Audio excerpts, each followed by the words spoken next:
the forgotten gift, the unwanted girl child, and the struggle for recognition, the silent cry. In a small village in Rajasthan, in a house made of mud and straw, a baby girl was born.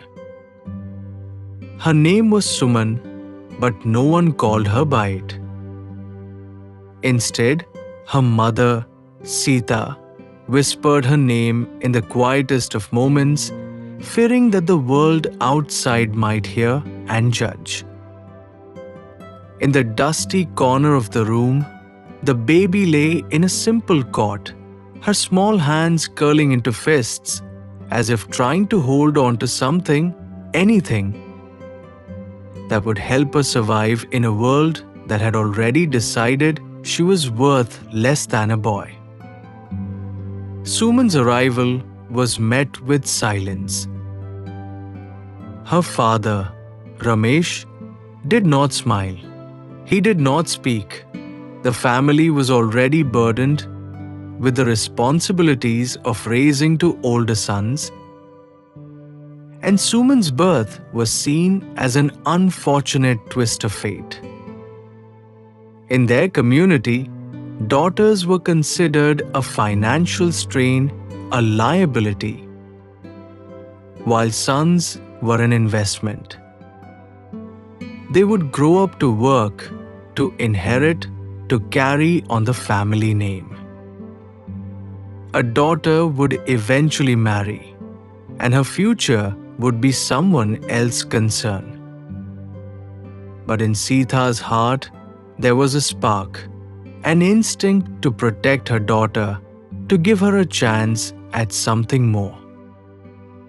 Every night, as she fed Suman, she would sing lullabies, hoping that one day her daughter would grow up to know that she was loved.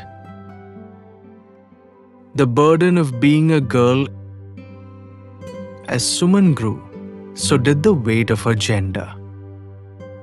When she was old enough to toddle around the house, her brothers would play outside, learning to ride bikes, chasing after birds, and becoming part of the fabric of the community. But Suman's life was different.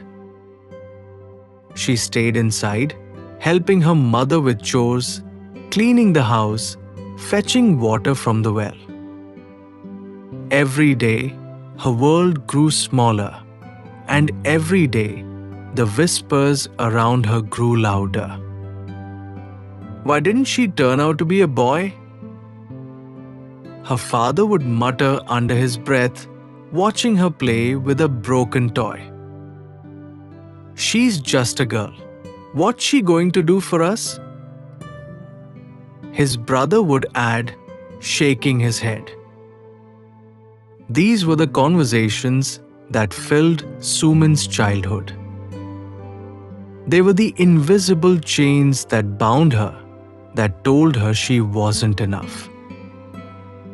The words stuck to her skin like dust as she grew older. By the time she was 12, she had learned that she was invisible in her own home.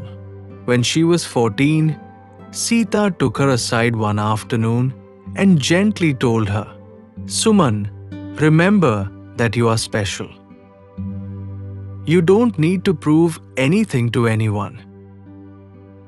Just be kind, work hard, and take care of yourself." But even Sita's words couldn't protect her from the world outside. As Suman reached adolescence, the pressure mounted.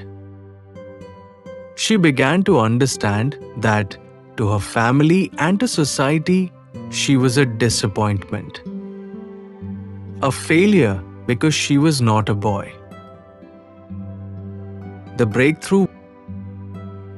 One day, a group of women came to their village promoting education for girls. They spoke about scholarships, about how girls could study and eventually work, how they could have careers. dreams that seemed so far removed from the life Suman had known. Suman listened in silence, her heart racing. Could it be possible? Could she, too, go to school? Could she, too, have a life of her own? With her mother's encouragement, Suman enrolled in the local school. Her father's reluctance was clear, but he said nothing. For the first time, Suman felt the weight of his indifference and the sting of his disapproval. Yet, she pressed on. She studied in the dim light of a small room, practiced writing on scraps of paper, and inched closer to something she had never thought possible: hope. Years passed.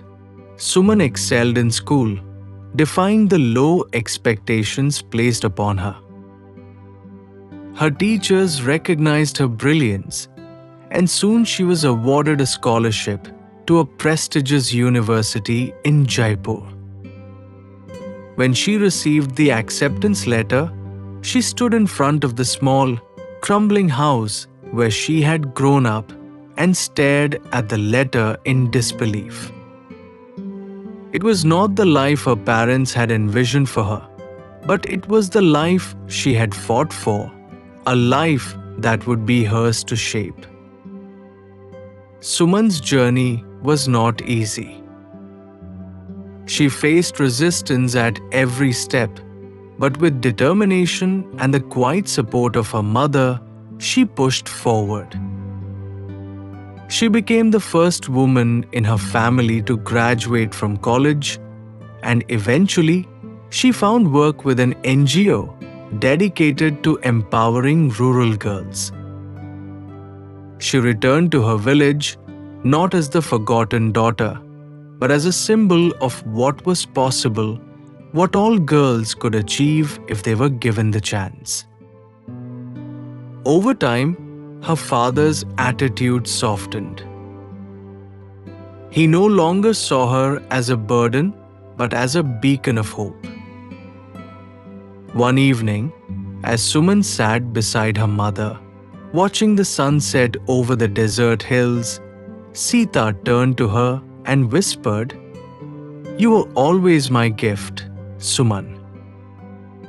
I always knew you were special." And in that moment, Suman realized that the world may have forgotten her, but she had never forgotten herself. Her journey had not been defined by her gender, but by her will to be more than what the world expected her to be.